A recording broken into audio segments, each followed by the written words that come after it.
दोस्तों मुझे एक बात बताइए, क्या आपने कभी सुना है कि कोई सेविंग्स करने से शाहरुख खान बन गया है? नहीं ना? तो फिर आपने अपने पैसे को सेविंग्स अकाउंट में क्यों सुला के रखा है? मैं आपको 30 सेकंड का चैलेंज देता हूं, सोचिए और मुझे कमेंट्स में बताइए। अगर जवाब नहीं मिला तो समझ लीजिए कि समस्या बहुत ही गंभीर है, क्योंकि अगर कोई करोड़पति भी होना तो केवल सेविंग्स के भरोसे वो भी रोड पर आ जाएगा। इसलिए मैं बार बार कहता हूं आपको, असली बादशाह सेविंग्स नहीं, आपको इन्वेस्टमेंट्स बनाती है। अब आप में से कुछ लोग कहेंगे कि भाई मेरी सैलरी कम है और खर्चे ज्यादा है, 10 लाख कहां से लाऊं इन्वेस्ट करने के लिए? भाई तो फिर मैं किस लिए बैठा हूं आपके लिए? आपकी इसी समस्या के लिए तो मैं ये वीडियो लेके आया हूं। तो आज की इस वीडियो में मैं आपके साथ 4 बड़ी चीजें डिस्कस करने वाला हूं। सबसे पहले कि क्यों सेविंग्स अकाउंट आपका सबसे बड़ा दुश्मन है और कैसे बैंक्स आपके पैसों को यूज करके आपको तो गरीब बना के रखती हैं पर अपने आप को अमीर। दूसरा, कुछ ऐसे सीक्रेट्स जो सिर्फ अल्ट्रा रिच फैमिलीज यूज करती हैं जिससे उनका पैसा अपने आप मल्टीप्लाई हो रहा है। तीसरा, एक क्लियर इनकम वाइज ब्लूप्रिंट, मतलब अगर आप 2 लाख रुपए साल का कमा रहे हैं और 50 लाख का पोर्टफोलियो बनाना चाहते हैं, 5 लाख कमा रहे हैं और 2 करोड़ तक का रिटायरमेंट फंड बनाना चाहते हैं और 10 लाख प्लस अर्न कर रहे हैं और मल्टी मिलियनर बनने का सपना देख रहे हैं, तो वो कैसे करना है। और चौथा और आखिरी, एक सिंपल और पावरफुल ऑप्शन, विंट वेल्थ का कॉर्पोरेट बॉन्ड। ये एक ऐसा इन्वेस्टमेंट है जो आपकी जर्नी को और इजी बना देगा। तो चलिए शुरू करते हैं ये धमाकेदार वीडियो। और आगे जाने से पहले चैनल को सब्सक्राइब कर लेना और घंटी जरूर दबा देना। दोस्तों, सेविंग्स अकाउंट एक ट्रैप है जो सेफ तो बहुत लगता है, पर सबसे बड़ी फाइनेंशियल ब्लंडर उसी से होती है। देखिए, बैंक का बिजनेस मॉडल बहुत ही सिंपल है। आरबीआई के रूल्स के अकॉर्डिंग बैंक को सिर्फ 3% कैश रिजर्व रेशियो मेंटेन करना पड़ता है। मतलब अगर आपने 100 रुपए बैंक में डिपॉजिट किए हैं तो उसमें से 3 रुपए जो हैं वो रिजर्व के फॉर्म में होते हैं, बाकी के 97 रुपीज वो आगे लोन पर चढ़ा सकता है। तो बैंक आपके इन पैसों को 3.5% पे लेता है और 12 to 15% पे आगे लोन पे चढ़ा देता है। आपको तो 3.5% इंटरेस्ट दे रहा है, पर आगे 8 से 11% तक का नेट प्रॉफिट कमा लेता है। और ये सब वो आप ही के पैसे से कर रहा है, यानी आपको चिल्लर रिटर्न और उनको किलर प्रॉफिट। ऊपर से इन्फ्लेशन इस 3-4% के इंटरेस्ट की भी कमर तोड़ देता है। एग्जांपल एसबीआई सेविंग्स अकाउंट का लेते हैं, 3.5% इंटरेस्ट देते हैं, पर लेकिन जो इन्फ्लेशन है वो 6 to 7% है। मतलब आपका 1 लाख रुपए 1 साल बाद नॉमिनल टर्म्स में 1,03,500 हो जाएगा। आप बड़े खुश होंगे कि बिना कुछ किए मैंने 3,500 रुपए कमा लिए, लेकिन उसकी रियल परचेजिंग पावर अब 96,500 ही रह जाएगी। ये 3,500 रुपए की कमाई नहीं, उसका डायरेक्ट लॉस है और आपको रियलाइज भी नहीं होगा। और उसे भी बुरी बात यह है कि ये कंपाउंड होता है अगले 20 साल तक। तो इस तरह 10 लाख रुपए की एक्चुअल वैल्यू 20 साल बाद सिर्फ 5.5 लाख रुपए रह जाएगी। अब सोचो जरा, वही 10 लाख रुपए अगर आप म्यूचुअल फंड्स में इन्वेस्ट कर देते, वो भी सिर्फ 12% के एवरेज रिटर्न पर, तो 20 साल बाद वो अमाउंट बन जाता लगभग 1 करोड़ रुपए। और सेविंग्स अकाउंट में रखेंगे तो कितना होगा? बस 19 लाख रुपीस, यानी करीबन 80 लाख रुपए का गैप। ये गैप कहां गया? सीधा बैंक्स की जेब में। और बैंक्स ना इसी पैसे को इन्वेस्टमेंट्स में घुमा घुमा के मैसिव प्रॉफिट्स बना लेता है। लेकिन दोस्तों, यहां एक बात समझनी बहुत जरूरी है। म्यूचुअल फंड्स हो या फिर ट्रेडिशनल इन्वेस्टमेंट ऑप्शंस हो, जैसे कि पीपीएफ हो गया, एफडी हो गया, गोल्ड हो गया, ये सब अपनी जगह यूजफुल तो हैं, लेकिन इनमें एक बड़ी समस्या यह है कि इनमें से कुछ के रिटर्न्स तो इन्फ्लेशन से भी पीछे रह जाते हैं और कुछ में रिस्क थोड़ा ज्यादा हो जाता है। मतलब या तो आपको सेफ्टी मिलेगी पर ग्रोथ नहीं मिलेगी, या ग्रोथ मिलेगी पर वॉलेटिलिटी के साथ आपकी नींद उड़ा देगी। इसलिए मैं हमेशा कहता हूं, आपको अपना पूरा फ्यूचर कभी भी एक मार्केट या एक एसेट के भरोसे नहीं छोड़ना चाहिए। इंटेलिजेंट इन्वेस्टर्स अपने पोर्टफोलियो में एक ऐसी लेयर जरूर ऐड करते हैं जो शॉर्ट टर्म और लॉन्ग टर्म दोनों गोल्स को सिक्योर करके रखती है। कॉर्पोरेट बॉन्ड्स का मार्केट एग्जैक्टली यही सोल्यूशन आपको प्रोवाइड करता है। लेकिन प्रॉब्लम यह थी कि एक इंडिविजुअल इन्वेस्टर्स इसको एक्सेस नहीं कर पाता था। लेकिन अब प्लेटफॉर्म्स जैसे कि विंट वेल्थ ने ये गैप को फिल कर दिया है। विंट वेल्थ एक सेबी रजिस्टर्ड ब्रोकर है जो आपको कॉर्पोरेट बॉन्ड्स जैसे एसेट्स इजीली अवेलेबल करा देता है, जो ट्रेडिशनली ओरिजिनली सिर्फ इंस्टीट्यूशनल इन्वेस्टर्स को ही मिलते थे। यहां पर आप अपने गोल्स के ड्यूरेशन और रिस्क एपेटाइट के हिसाब से बॉन्ड्स चूज कर सकते हैं। मुझे इस प्लेटफॉर्म की अच्छी बात क्या लगती है कि ये खुद मिनिमम हर लिस्टेड बॉन्ड में 2% अपने खुद के पैसे इन्वेस्ट करते हैं। मतलब उनका स्किन इन द गेम भी होता है। वो सिर्फ कमीशन कमाने के चक्कर में नहीं है, अपने पैसे को भी रिस्क पे डालते हैं। साथ ही आपको कंप्लीट ट्रांसपेरेंसी मिलती है, चाहे क्रेडिट रेटिंग हो, रिस्कोमीटर हो और कंपनी के फाइनेंशियल्स, सब एब्सोल्युटली आपकी आंखों के सामने ओपन होते हैं। यहाँ बॉन्ड्स 3 महीने से लेके 2 साल तक की ड्यूरेशन में अवेलेबल होते हैं। मतलब चाहे आपको शॉर्ट टर्म लिक्विडिटी चाहिए या मिड टर्म स्टेबिलिटी चाहिए, आपके पास इस केस में दोनों ऑप्शंस होता है। सबसे अच्छी बात यह है कि आपको केवल 1000 रुपए देके आप इसमें इन्वेस्ट कर सकते हो और अपनी जर्नी चालू कर सकते हो। और अगर कभी अर्जेंट लिक्विडिटी चाहिए हो ना, तो बॉन्ड्स को इसी प्लेटफॉर्म पे तुरंत सेल भी कर सकते हो। ये एग्जैक्टली वो सेफ्टी नेट है जो आपको बैंकिंग सिस्टम के मैनिपुलेशन से बचाती है। तो गाइस, अगर आप भी इस प्लेटफॉर्म को चेकआउट करना चाहते हैं तो डिस्क्रिप्शन में दिए हुए लिंक को आप क्लिक कर सकते हैं और आप भी विंट वेल्थ पे अपनी कॉर्पोरेट बॉन्ड्स की जर्नी स्टार्ट कर सकते हैं। अब मैं आपको income bracket wise exact investment strategy बताता हूं। अगर आपकी सैलरी 2 से 5 लाख के बीच में है साल की, मतलब आप या तो फ्रेशर हो या एंट्री लेवल प्रोफेशनल हो, तो सबसे पहले तो आपको अपनी सोच बदलनी पड़ेगी।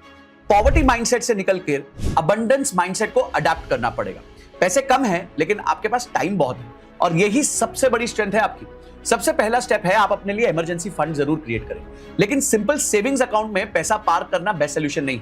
स्मार्ट इन्वेस्टर्स अपना इमरजेंसी फंड या तो लिक्विड फंड्स में या एफडी में रखते हैं जो 5 to 6% रिटर्न्स देते हैं और साथ ही इंस्टेंट विड्रॉल की फैसिलिटी भी देते हैं।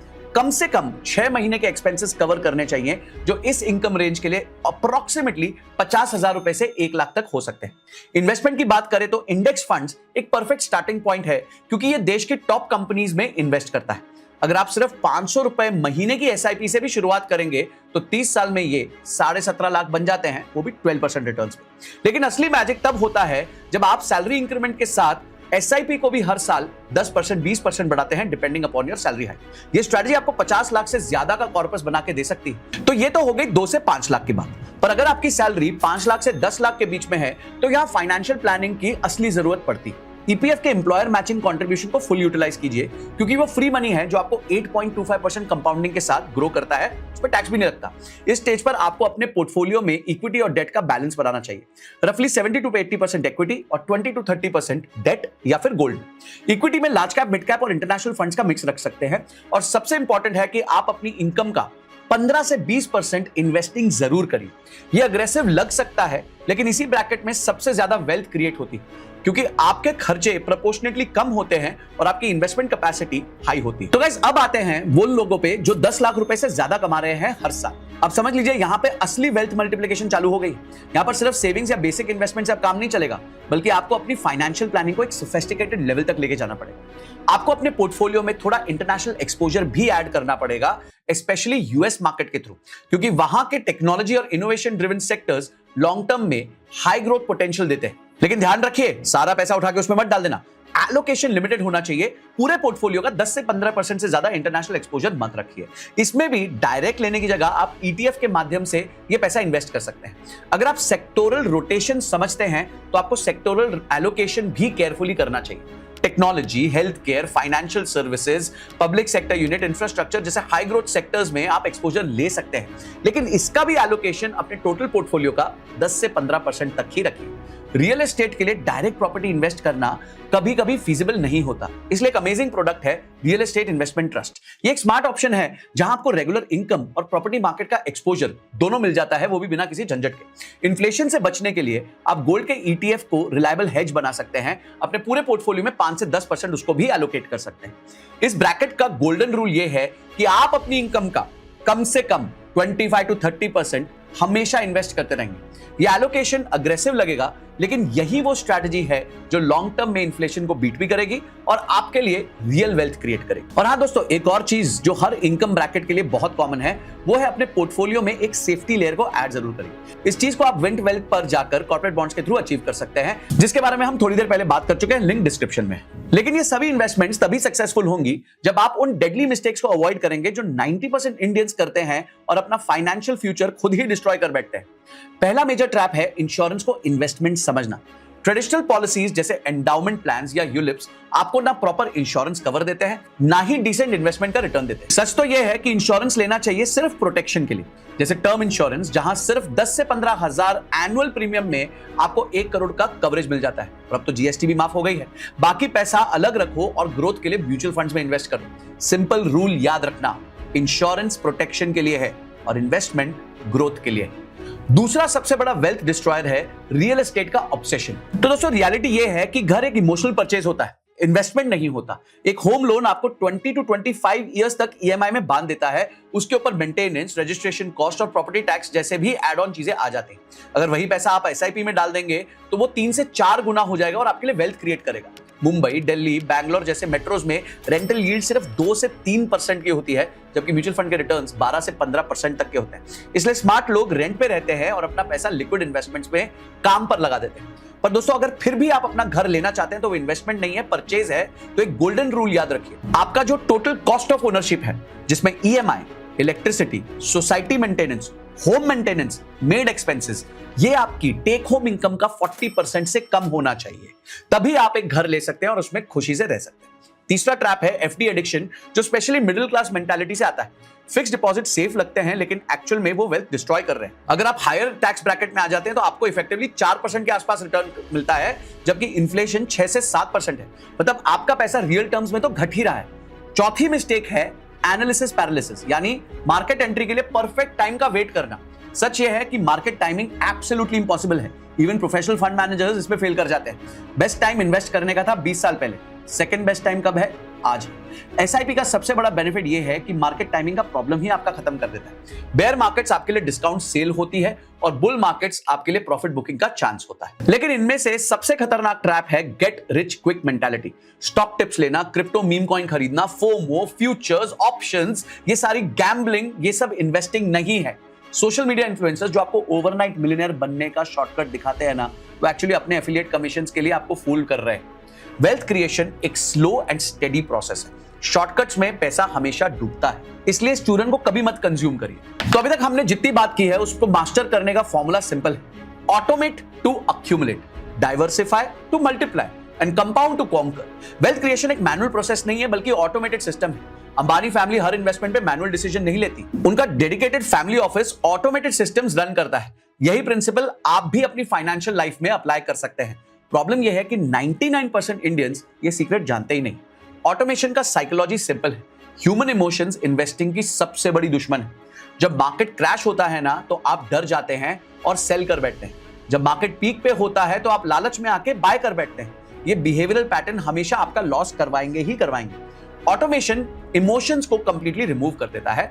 मैनुअल इन्वेस्टिंग में लोग मार्केट टाइमिंग ट्राई करते हैं जो प्रैक्टिकली इंपॉसिबल है। वॉरेन बफेट भी कहते हैं time in the market beats the timing in the market. एक रियल एग्जांपल ले लो ना, मार्च 2020 में कोविड क्रैश में 90% इन्वेस्टर्स ने पैनिक में सेल कर दिया था, लेकिन जिन्होंने एसआईपी कंटिन्यू रखा ना और ऑटोमेशन पे ट्रस्ट किया, उनका पोर्टफोलियो सिर्फ एक साल में 80 से 100% तक ग्रो कर गया था।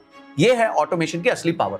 मार्केट की वॉलेटिलिटी आपके फेवर में तब तक काम करती है जब तक आप इमोशनली उससे डिटैच्ड रहते हो। सक्सेसफुल ऑटोमेशन स्ट्रेटजी का एक ही फंडा है, सैलरी आने के अगले दिन ऑटोमेटिकली इन्वेस्ट कर दो। हर महीने मैनुअल डिसीजंस मत लो, पहले इन्वेस्टमेंट और फिर एंटरटेनमेंट।